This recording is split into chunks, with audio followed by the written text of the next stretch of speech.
احمدجان سیلوف خردترین اشتراکچی آزمون جمهوری تاجیکستان وطنی عزیز من در ناحیه دوستی خواهد بود. او همگی 10 سال داشته خواننده مکتب صنعت بچگانه ناحیه است. چند ماه است که احمدجان موسیقی را انتخاب کرده و با معلمه خود سر آن تمرین میکند. چون او بار اول در این آزمون داوطلب میگردد، مجبور است که بیشتر تجربه اندوزد و بهتر آمادگی گیرد. همین است که وقتی خالگی خود را در مکتب او بیشتر بند تمرین نمودن صرف مینماید.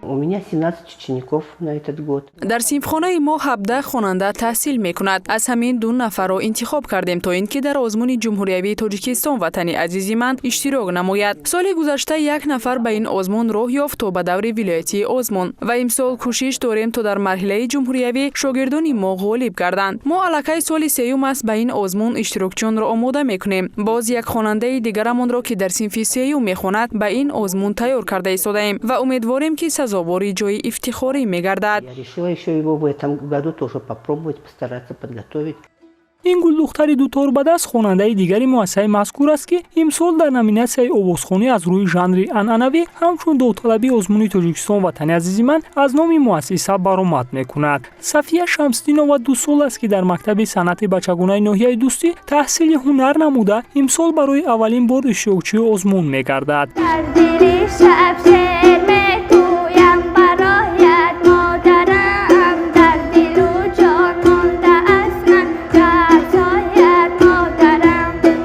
که شماره صاحب هنران و داوطلبان این آزمون از حساب مکتب صنعت ناحیه کم نیستند. همین است که این شب و روز همه با محبت تام پای تمرین گرفتن و اصلاح کمبودی خود گشته با آموزگاران خویش کار میکنند.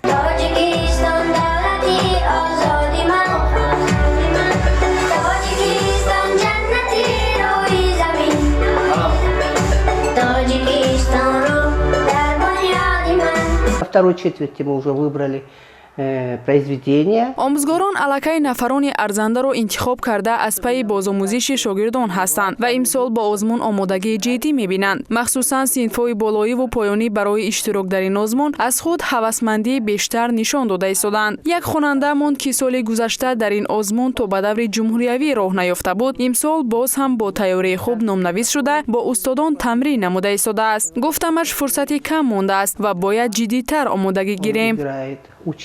Вот готовимся, я ему сегодня говорю, уже 13-го чуть-чуть осталось, давай. Даври аввали озмуни ҷумҳурияи тоҷикистон ватани азиз ман аз моҳи майи соли ҷорӣ оғоз мегардад. Аз муассисаи санъати бачагонаи ноҳияи дӯстӣ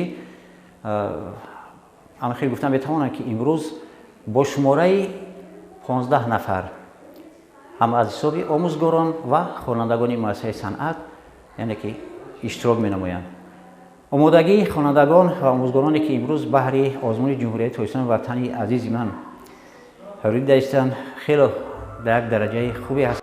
خوانندگان رویه اسباب‌های ضربی مکتب هم از شرکت کردن در این آزمون خود را کنار نمیگیرند. از اینجاست که برای موفق گشتن و به دورهای دیگری آزمون گذاشتن امروز به شاگردان طبل به دست آموزگاران کمک می‌رسانند.